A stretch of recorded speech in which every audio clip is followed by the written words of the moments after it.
자, 여러분 안녕하십니까? 반갑습니다. 오늘 부동산 등기 실무 제6강 시간이 되겠고요.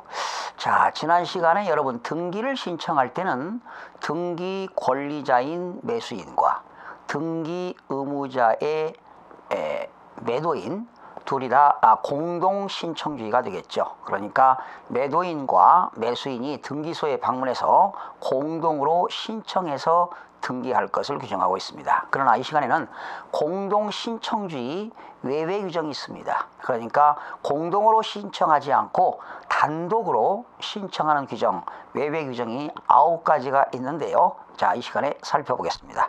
여러분 교재는 115쪽이 되겠고요. 공동 신청주의 외외 규정이 있습니다. 첫 번째는 거의 책에 있기 때문에 필기 생략합니다. 판결에 의한 등기가 있습니다.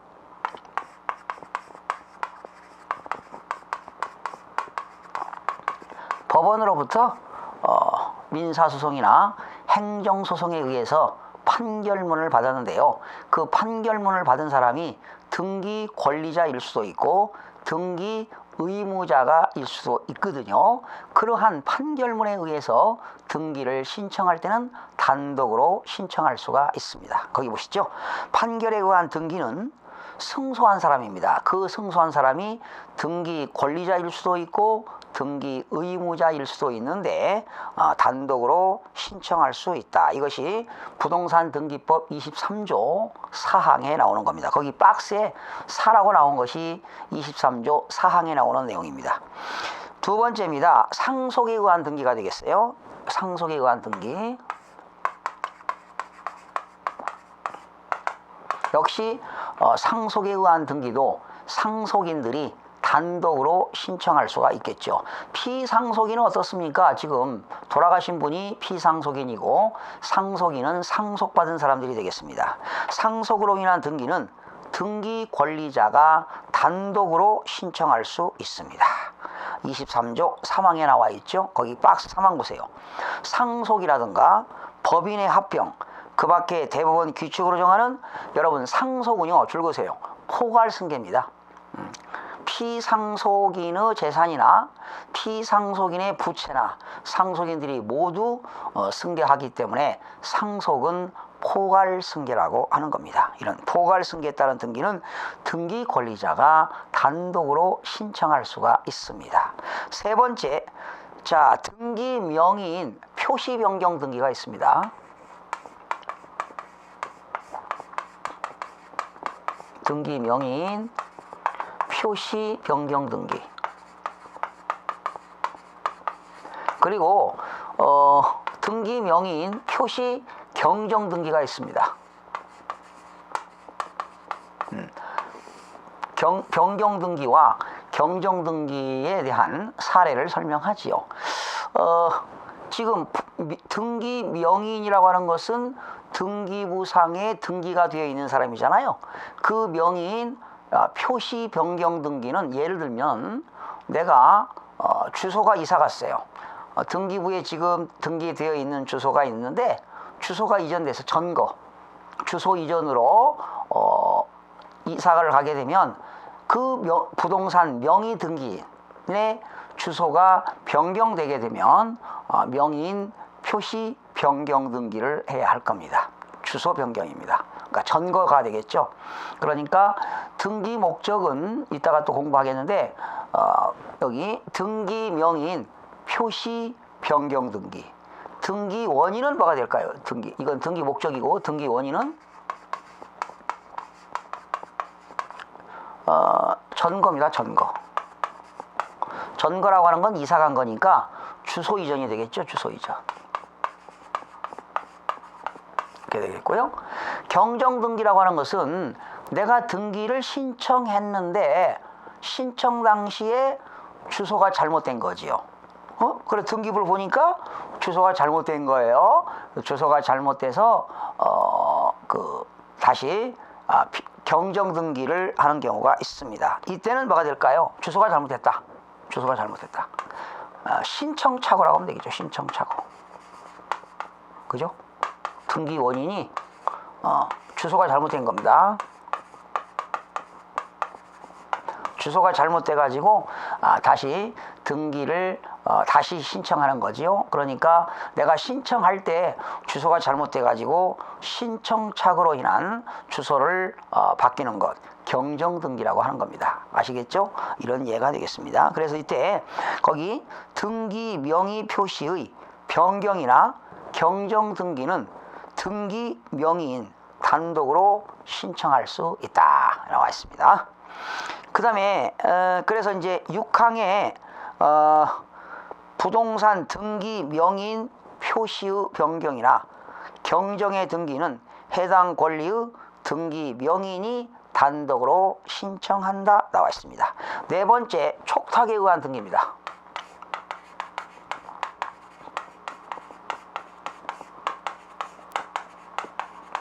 여러분, 촉탁이라고 하는 것은요, 법원에서 등기소에 등기해달라고 보내는 게 촉탁입니다. 그 다음에 행정기관에서 등기소에 부탁을 해서 등기하는 것이 촉탁 등기가 되겠습니다. 그러니까 행정기관에서 행정기관으로 부탁을 해서 등기하는 것이 촉탁 등기가 되겠는데요.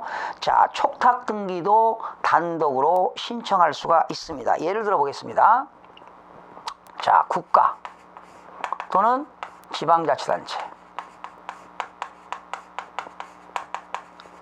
이 국가 또는 지방자치단체가요, 등기 권리자일 수도 있겠죠. 또는 국가 또는 지방자치단체가 등기 의무자가 될 수도 있어요. 그죠? 국가가 등기 권리자가 되는 거지요. 국가가 등기하는 겁니다. 등기 권리자는 등기를 하는 사람이니까 이 등기 권리자가요, 등기 의무자의 승낙을 받습니다.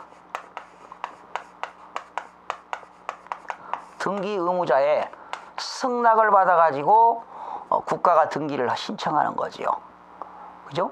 다시요. 국가가 등기 권리자인데 등기 의무자의 승낙을 받아가지고 등기관에게 등기를 촉탁하는 거지요. 이때는 국가가 등기 권리자가 단독으로 할 수 있다 이런 얘기고요. 또 국가지방자치단체가 등기 의무자입니다. 등기 의무자인데, 그죠? 등기 의무자인데 누구한테? 등기 권리자의 청구에 의해서 등기 권리자가요, 뭐 하는 거예요? 청구하는 겁니다. 등기 권리자가 국가한테 등기해달라고 청구하니까 국가는 등기 의무자가 되겠습니다. 특히 여러분들이 경매물건을 낙찰받으면 법원에다가 등기 권리자, 이 사람이 법원에다가 등기해달라고 촉탁 등기를 신청하면 법원에서 청구하는 겁니다. 그래서 국가가 등기를 해줘야 될 의무가 있다. 그러니까 결과적으로 국가 또는 지방자치단체는 등기 권리자가 될 수도 있고 등기 의무자가 될 수도 있는데 승낙이나 청구에 의해서 등기 신청할 때는 단독으로 신청합니다. 예를 들어서 여러분들이 세금 못 내면 어떻게 될까요? 세금 못 내면 국세는 세무서, 지방세는 지방자치단체가 국가잖아요. 국가기관이 등기소에다가 압류 신청을 하게 되는 겁니다. 누구의 승낙을 받아가지고요? 등기 의무자의 승낙을 받아가지고 너 언제까지 세금 안 내면 너 압류하겠다 이렇게 통보를 하게 되는 거지요. 이렇게 해서 등기할 때는 단독 신청이 된다라는 겁니다. 그 다음에 다섯 번째, 가등기가 되겠네요. 지금 공동신청주의 외외 규정인데 다섯 번째, 가등기. 가등기권자가요, 가등기 할 때도 단독 신청입니다. 가등기 거기 나왔죠. 가등기는 가등기권자가 단독으로 신청합니다. 가등기권자가 단독 신청. 가등기권자가 단독으로 신청하는데요. 어떻게 해야 되느냐? 가등기 의무자의 승낙서를 제출해야 됩니다. 그러니까 가등기권자가 등기소에 가서 단독으로 등기를 신청할 수 있는데 가등기 의무자의 승낙서라든가 또는 법원으로부터 가처분 명령의 정본을 첨부해야 됩니다. 다시요. 법원에서 가처분 명령 정본을 첨부해서 가등기권자가 단독으로 등기를 신청할 수 있습니다. 거기 부동산 등기법 89조 나왔죠. 가등기의 신청 방법 박스에 나왔죠. 가등기 권리자는 가등기 의무자의 승낙이 있거나 가등기를 명하는 법원의 가처분 명령이 있을 때는 단독으로 가등기를 신청할 수 있다. 이렇게 나왔습니다. 그 다음에 6번째, 부동산의 표시 변경 등기입니다.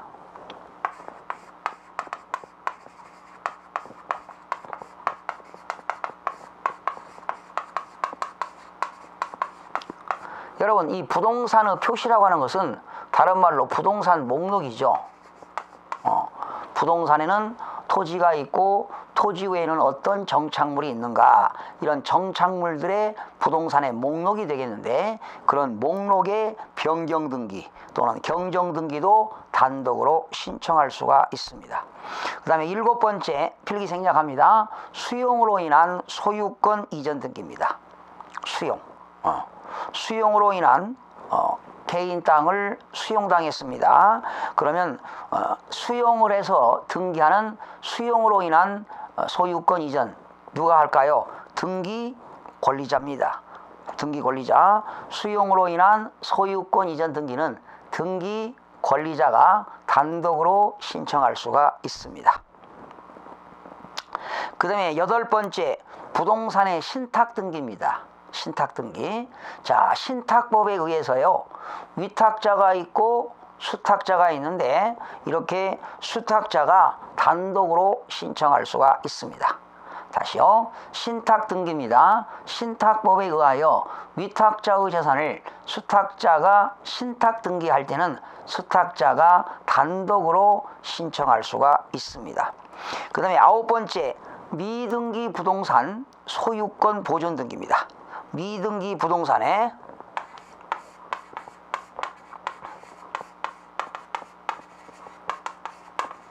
미등기 부동산의 소유권 보존 등기.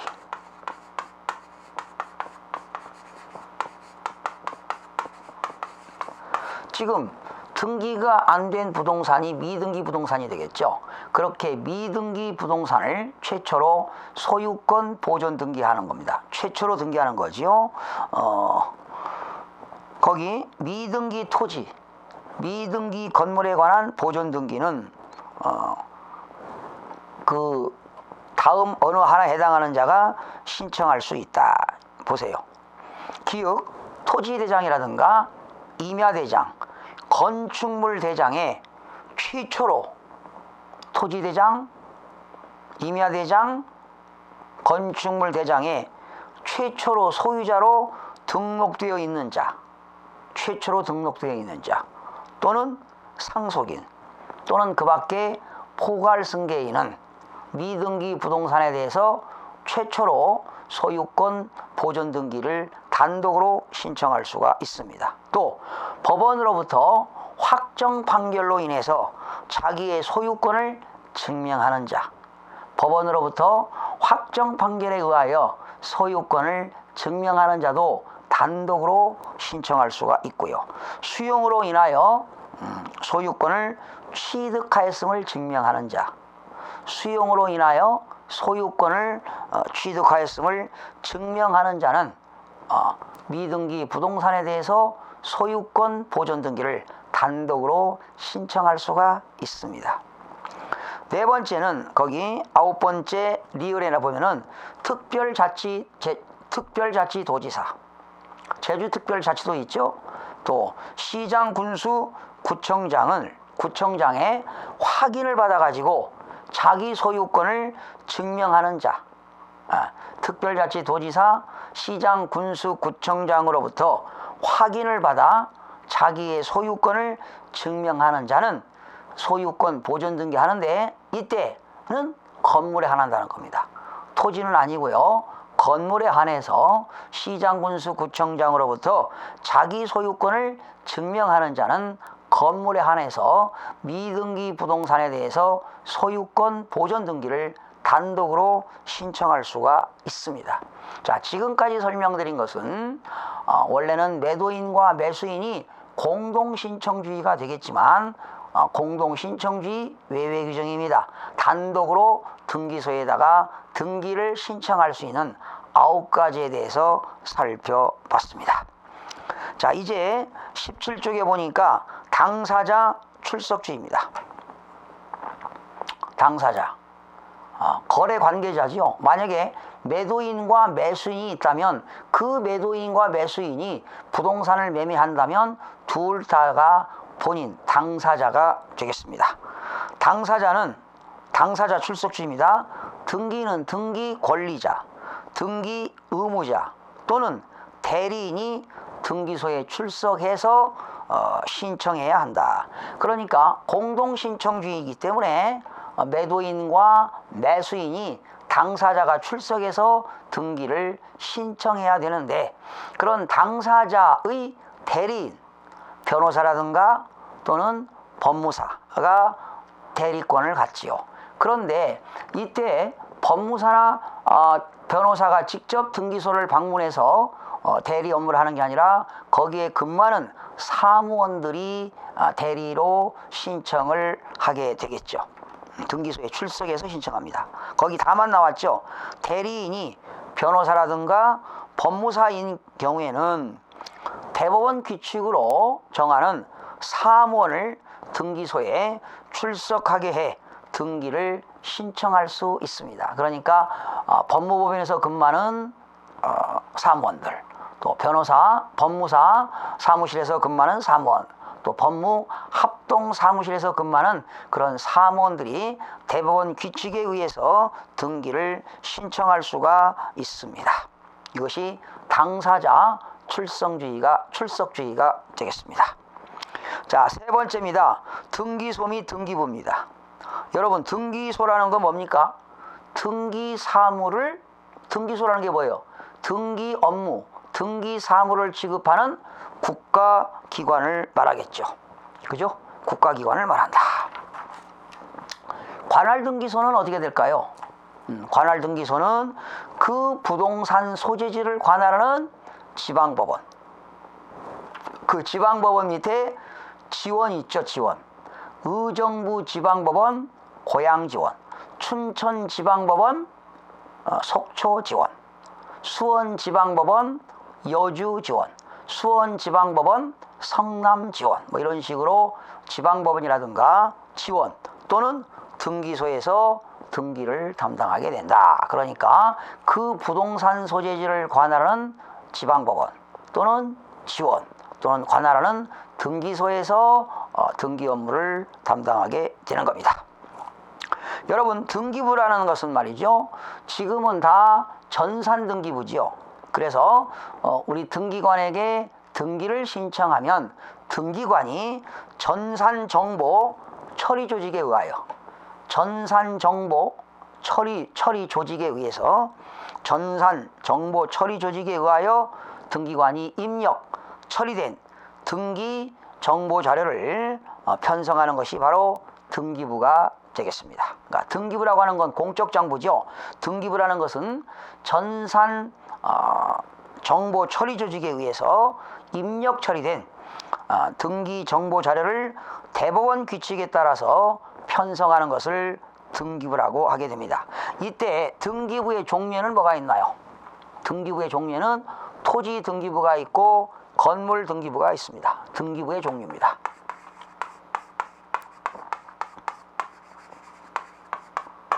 등기부의 종류에는 토지 등기부가 있고요. 그리고 건물 등기부가 있습니다.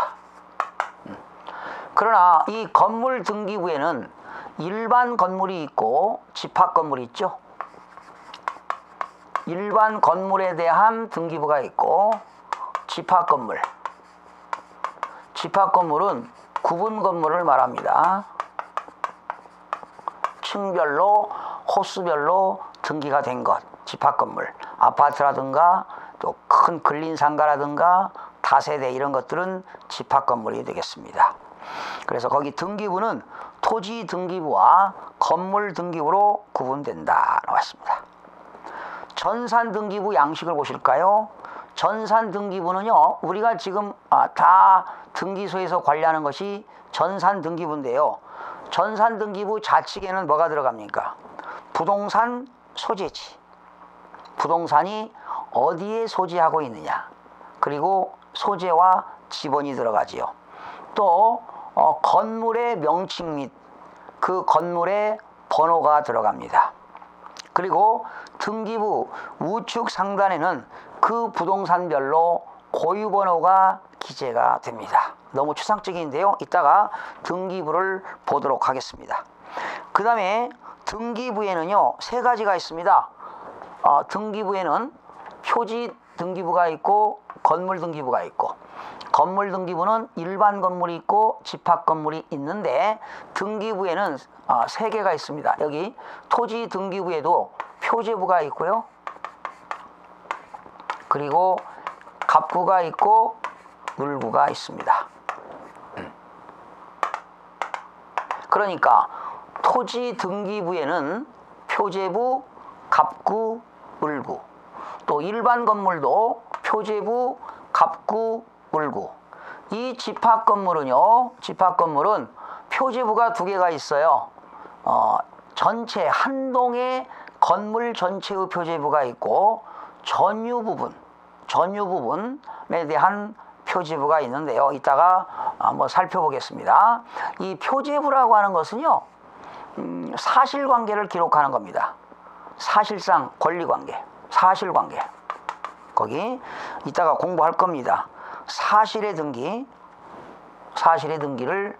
기록하는 것이 표제부인데요. 바로 사실의 등기라고 하는 건 뭐냐면요, 표제부 사실의 등기라는 것은 그 부동산의 신상입니다. 역사. 부동산의 신상, 아니면 부동산의 역사, 변동사항을 기록하는 것이 표제부가 되겠습니다. 표제부. 사실의 등기죠. 그 다음에 갑구라고 하는 것은 소유권에 관한 사항입니다. 갑구는 소유권에 관한 사항.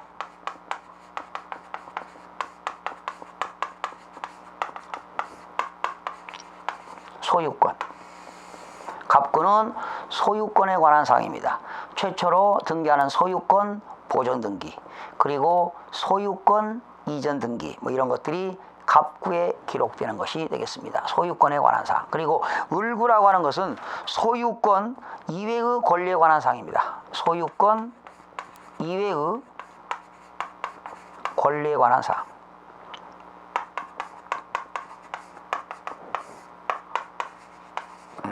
갑구는 소유권에 관한 사항이 되겠고요. 물구는 소유권 이외의 권리에 관한 사항을 기록하는 것이 물구가 되겠습니다.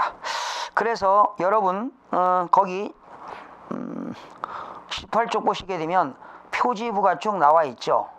지금 제가 말씀드려야 잘 안 들어오니까 직접 양식을 보면서 설명을 드리도록 할게요.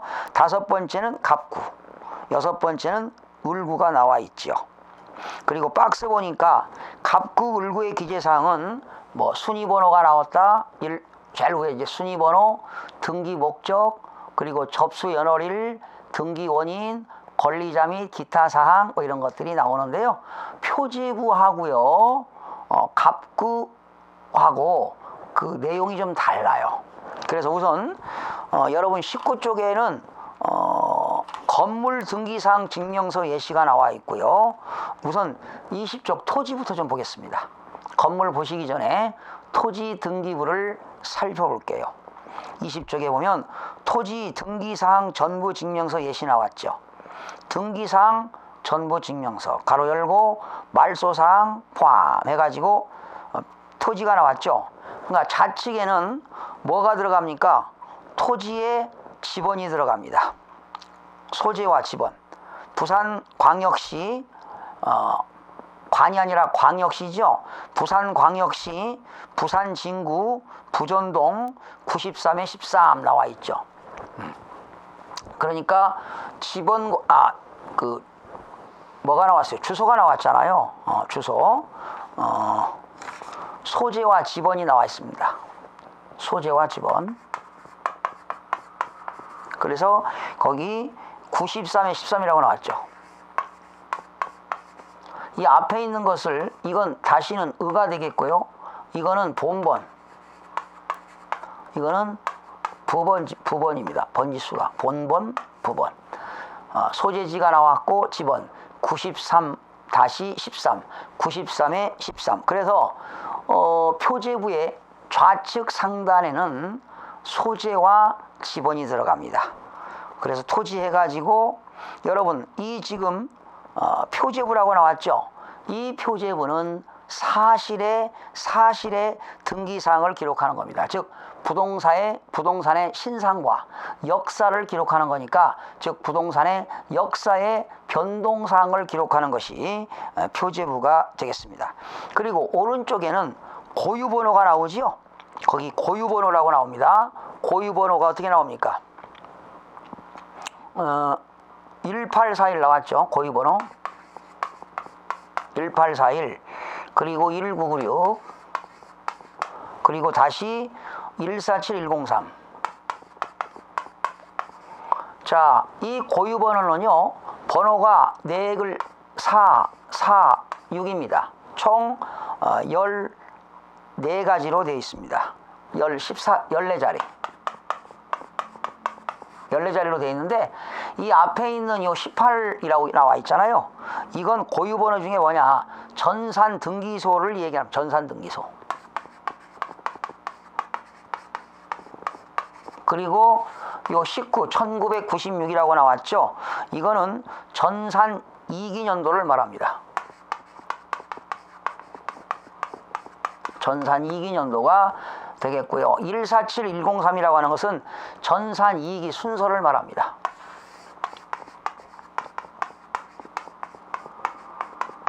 전산 이기 순서, 그냥 참고로 말씀드렸어요. 그냥 고유번호 시험 보는 거 아니기 때문에요.